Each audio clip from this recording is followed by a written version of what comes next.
Right, you're joining me at the Archdale mill here, and I've had a project in mind for this mill for a long time, and that is to improve the oiling system.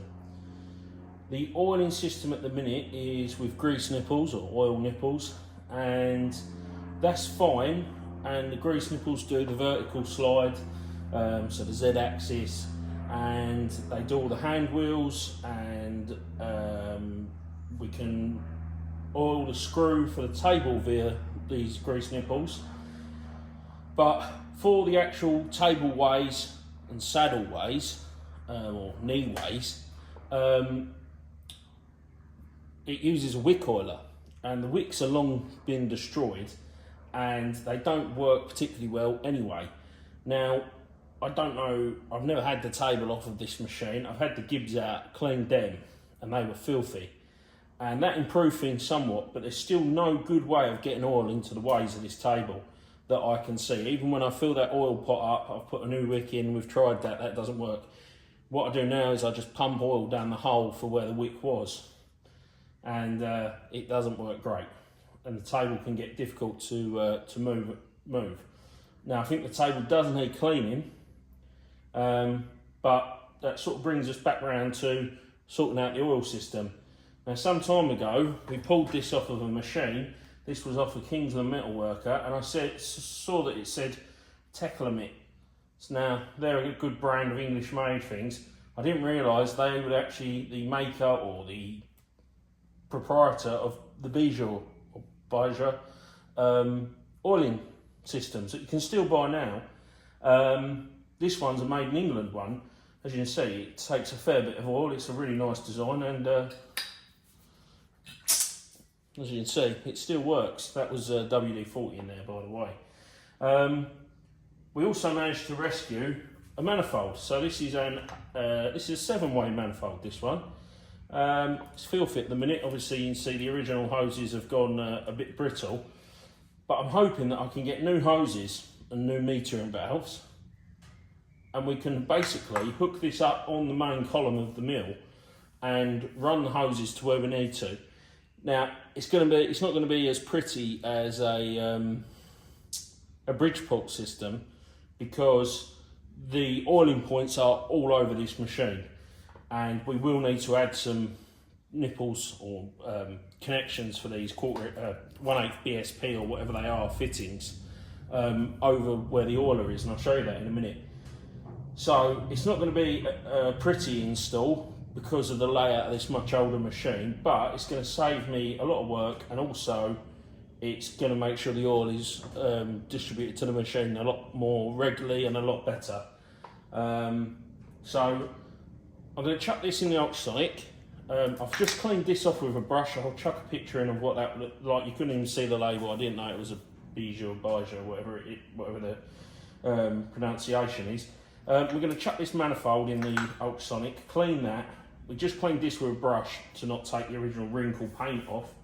We need to chase out this tapped hole in the bottom because that's not great. And this does actually still have the fitting for the bottom. So hopefully we can actually see that where this is going to mount on the mill and go from there. Now, I've got to be mindful because I'm ordering a DRO for this mill. So I've got to be mindful of where I mount this can't interfere with where I'm going to mount the DRO. Right, so here we are at the right hand side of the machine, and as you can see, this machine is quite unusual in that the power feed for the table is driven from the main casing of the main body of the machine. If I wind this table up, and this is a heavy table on this machine, it's only got a small work envelope, but it's built like a brick shithouse.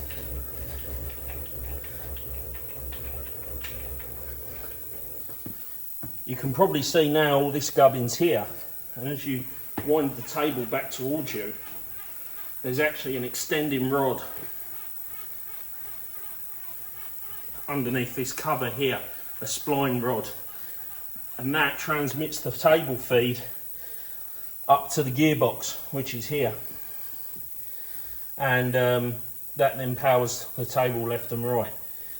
So what you have here under this lid is the original reservoir for oil, and that would have had 2 wick oilers in it. And what are wick oilers? Well, they look something like that. So you have a reservoir of oil. This is the clutch on the back of the machine.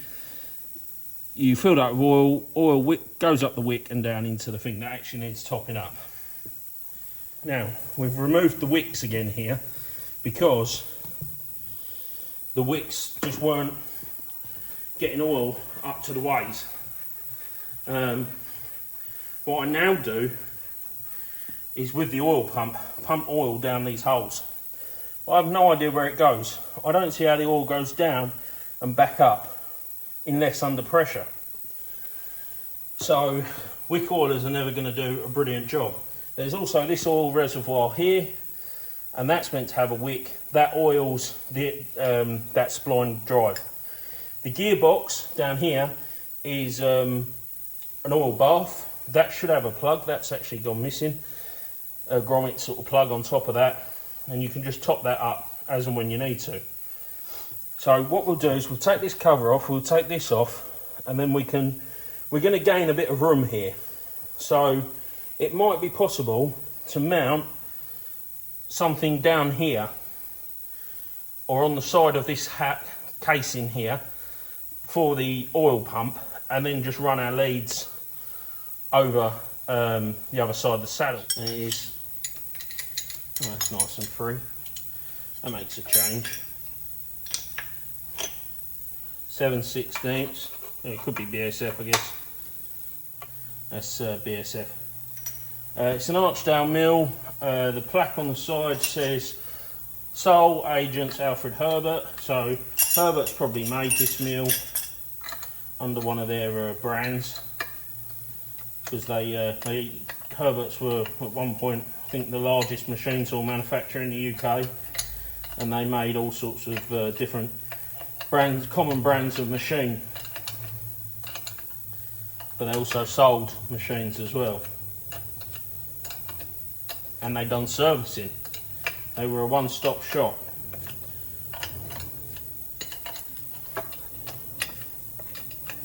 Okay, so this is coming apart, and we can see we've got some dowels as well, I believe, possibly. God, just that cast on its own probably weighs a couple of kilos. I hope you can now see the spline shaft that transmits the power feed from the gearbox to the table as the table moves backwards and forwards. And down here, from the back of the machine, we've got a CV joint sort of arrangement, and that transmits the power from the main body, from the gearbox that's in the main body, down to this. It's a very, very over-engineered system for a problem that nowadays just doesn't exist, because you'd just stick a DC motor on the feed, wouldn't you? Or a three-phase motor with a VFD or something like that. Right, so that's removed. As you can see, we're going to gain a ton of room around here. We will have to make a new cover for that spline shaft, but that isn't difficult at all.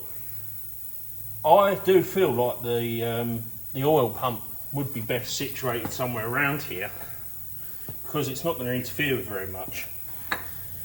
Obviously we'll have to remove this, but it would sit there very nicely depending on what space we've got. And I'm just going to go turn the lights on, because apparently the sun's gone in. So the next logical step in getting this table off and having a look is to remove the vise and then remove the ends. Now this table is going to be very heavy given the size of it. Like I say, the travel on this mill is 20 inches in the x-axis, about 10 inches in the y-axis, and 13 inches in the z-axis. But this mill weighs well over 1¼ tonne, so it gives you an idea of how solid this machine is. They really didn't piss about. 3/16. Now I've no idea what order all this needs to come out in. Okay, so that's full of dirty black oil on that cover for the lead screw. So that hasn't been getting oil for some time. Well, I've oiled that manually with these little window oilers, but that does not smell fresh, but then I've never had it apart, so any oil we've been pumping in there has probably been going off along with the old stuff. Yeah, God, that's tight. Right. So that's 4 long BSF bolts in there, cap heads. Okay, this is coming apart nicely. Now let's see, this could be something to do, yes, with a backlash. Now I believe that should be full of oil, and it's not. It's been leaking. So that big thrust bearing in there has been running more or less dry. But I always give that a couple of squirts, but I never was sure of how much it actually needed. We haven't got any rust, which is always a good sign. We've got plenty of dirt. Now, I'm going to bring the camera in closer so we can take some pictures of what our arrangement is, so that we can look back through it at a later date.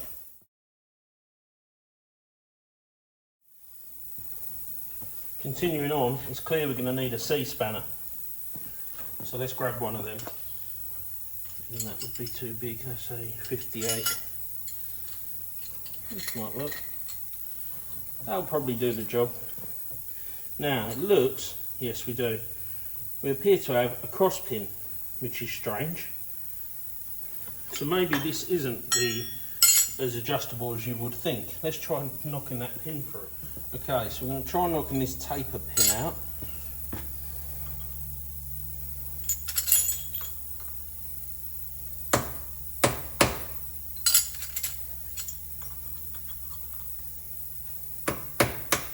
Yep, and it is a taper pin, so let's put that to one side. That should now be free to turn, and it is. It's lovely and loose.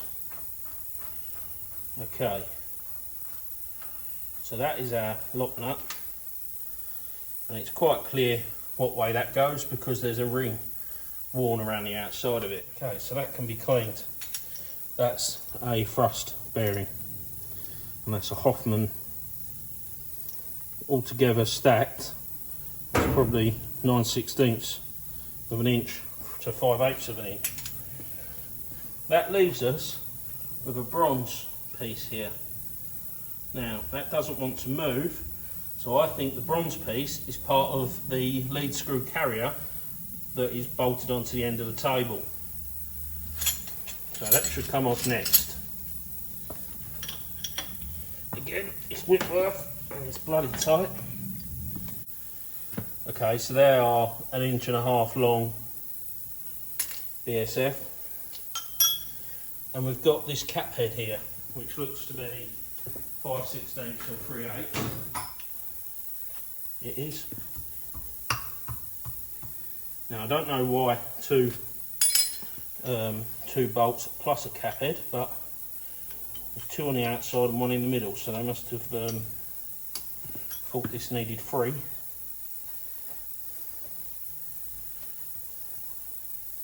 And this bolt is about 2.5 inches BSF. Now we'll leave 1 bolt in it, and we'll get a drift right piece of nylon first. Always safest. And that's testament to how well this machine is made, that all these years later it's still coming apart like the day it was built. So we've got 2 dowels there, and that is the end plate for the lead screw, and that is a bronze bush, and I'm not sure if the camera will pick this up, but inside there is a spiral oil groove, 2 of them over crossing each other's path. Very nice, nicely made. So we've got 1 dowel left in, but that can stay there. Slowly getting there. Here's just a closer look at this end of the table with the lead screw support removed. The vise is with metric T-nuts, and they are 22. And this does mean I'm going to have to retram my vice.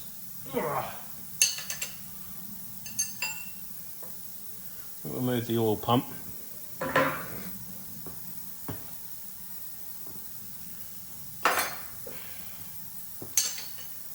probably take the cutter out of the machine as well. All of this has really come about because I'm thinking of ordering a DRO next week. I think I'm going to go for an MDRO from Allendale. Or Machine, what's their name? Machine DRO is Allendale Group. The price doesn't work out too bad. The universal DRO kit, which is obviously going to need some modification, comes out about £520 for a 3-axis. The dogs for this table are here and here, and this lever here is what you actually pull up to engage the table feed. This bolt here is for the lock for the table, and it actually has 2 gibs, one coming from this side, one coming from this side. Now, let's find a box for these bits. We've also got this assembly here which takes the coolant back to the base of the machine, like any other mill with coolant. Again, BSF or BSW. So, interestingly, we can now slide the table. So, I don't know what the operation of this table is, but apparently now we can slide it. Interesting. That there is the lead screw. I'm wondering, no, the lead screw is still moving the table, but I can slide the table. Interesting. I'm going to take all but 2 of these out because I think we're going to have to remove these 2 lock nuts at this end. Right, I need 2 lock nut C-spanners. That's probably not a bad fit. Try this one.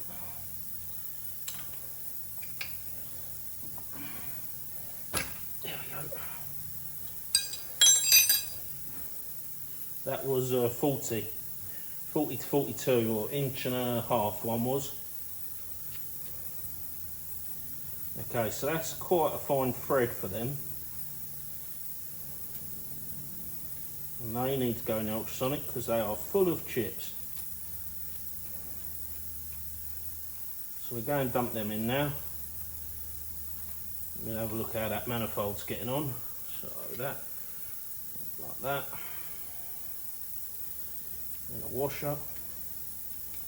So 2 lock nuts, a penny washer. That's a very tight fit on the threads. And then we've got another thrust bearing, and again it's another Hoffman. That's not what you want to do with the thrust bearings. Good job, we're going to give these a good clean. So we'll leave that bolt loose and we'll go with the nylon again. It's just a piece of square nylon or Delrin stock. That's it. Always leave a bolt in it loose. There go the dowel pins. That is that casting, bronze bush with spiral oil grooves again. Okay. I can see the end of the lead screw. Oh, there's some manky oil in there. And we do have oil grooves, that is nice to see. They're full of crap though.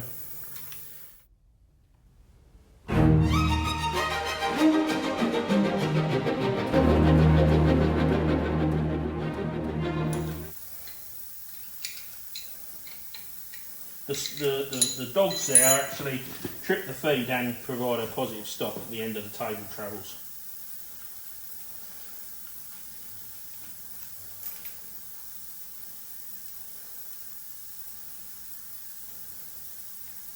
And I have cleaned these up before, but they are filthy again, so I think we'll give them another clean. I think it's going to help.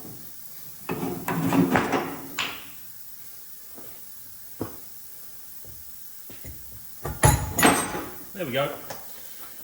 That little table has come in useful very many times. Let's have a look at these ways then. I mean, we know this isn't a new mill. Oh, that's pretty horrible.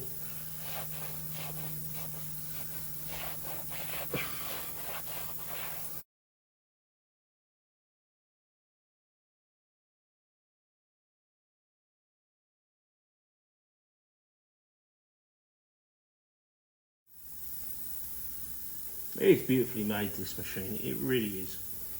There's some oil on the screw, which is good to see. So oil is making its way around. There's no oil's been getting to this front way, that's for certain. You can tell that from the amount of crud that's built up. I'll pick some of that out with a screwdriver so you can see.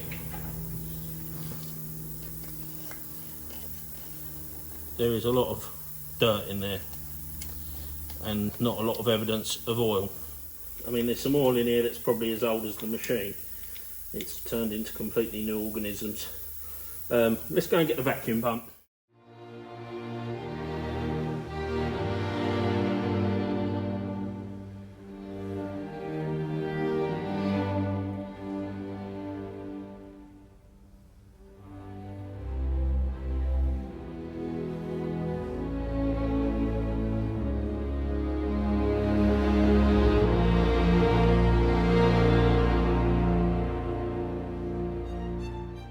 More of the old terry towels, shop towels, just for this job.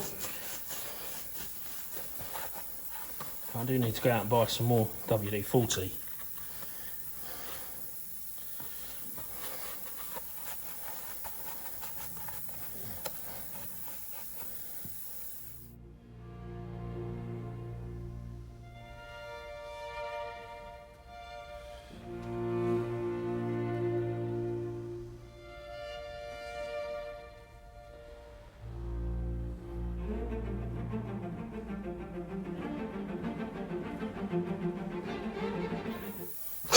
Aha! There we go. One lead screw removed from machine.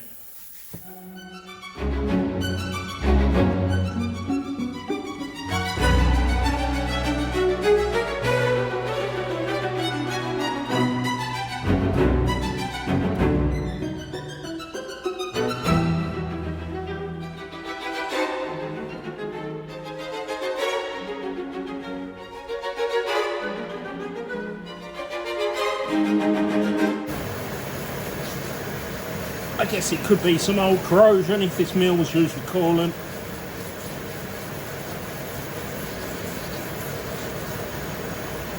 This is just fine white wool, nothing massively abrasive. Let's try this front way, the one that hasn't been getting as much oil, or any oil. Clean these up, see what that looks like. More or less the same. Clean some of the dirt off. There's definitely more wear in the front way, and I think that is because it hasn't been getting oil. Okay, so that oil away, this back one here, just oils this screw. And that, I believe, should be a bath. Ah, the one above it sends oil to this hole here, but none of the other holes.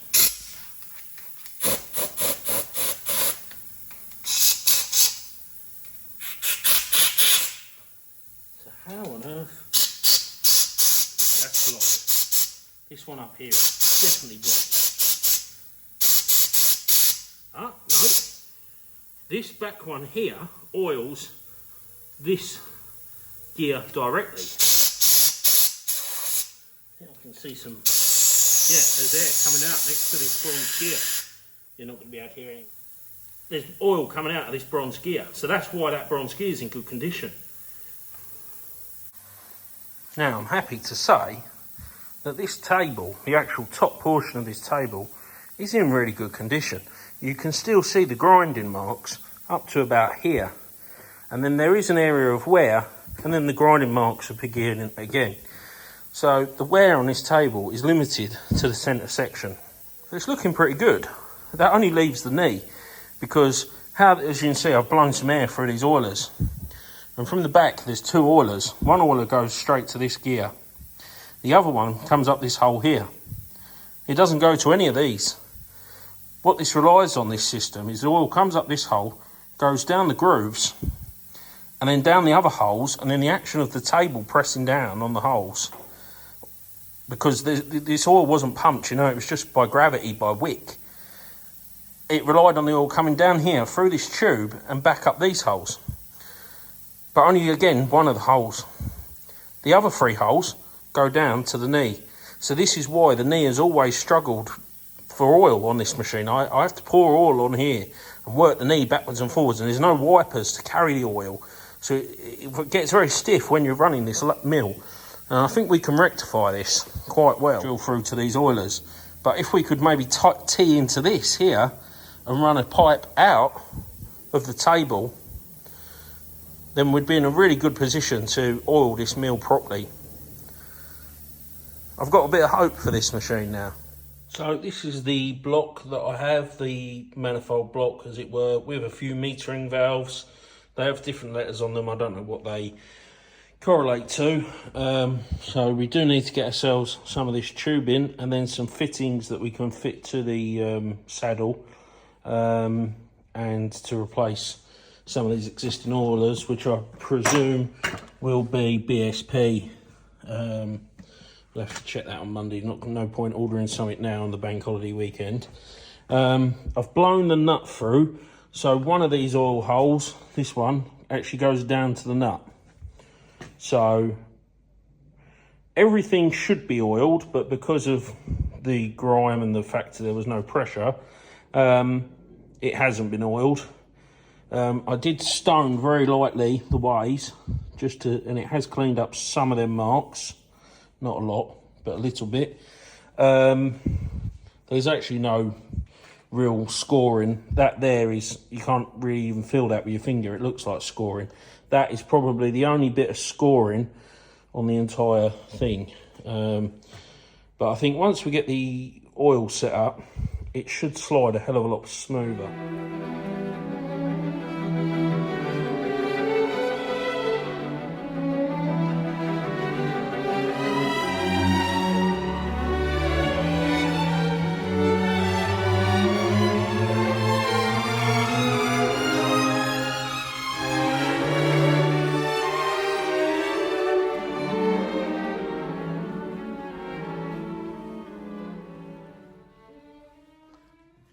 Right, so it's a day later now, and I have managed to get some WD-40, and I've managed to do a little bit more cleaning on this table and get it slightly better. I've got some more of the staining off, and it is literally just staining, I think, from old coolant. And so in this portion here, see some of these scrape marks look a bit rusty. It's probably reacted with the oxygen overnight in the air. But there is scraping here in the middle, so I think what they've done, like most mills, is relieved the centre section, because most of the scraping is left here in these areas. So I've just undone the gibs. I'm going to take them off. These have been cleaned in the past, so they won't be too dirty. They're just got some dirty oil. And you see at some point someone's had to go out re-scraping them as well, I think. I don't think these are completely original. I think someone's probably scraped this in at some point in its life. But we'll give these another clean, stone these off very lightly. I mean, someone's done a really nice job of scraping that. There's some lovely half moons, English pattern. And yeah, so that's one. Clean the other one up. That should be loose, yep.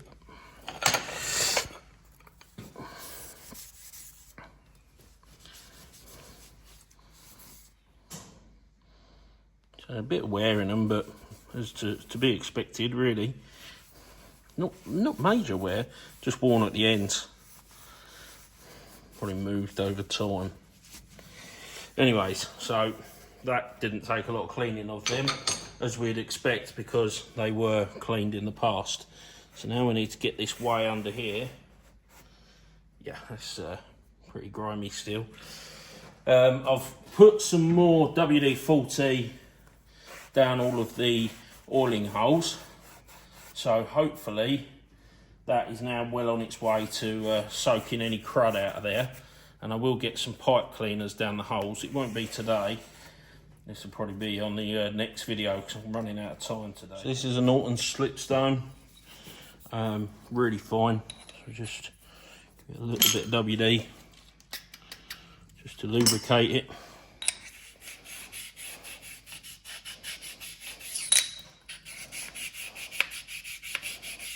I can't feel any burrs. We're not looking to remove material here, we're looking just to feel any high points or burrs. Could get a mirror under here, I guess. Similarly on the back way, there's nothing sharp there.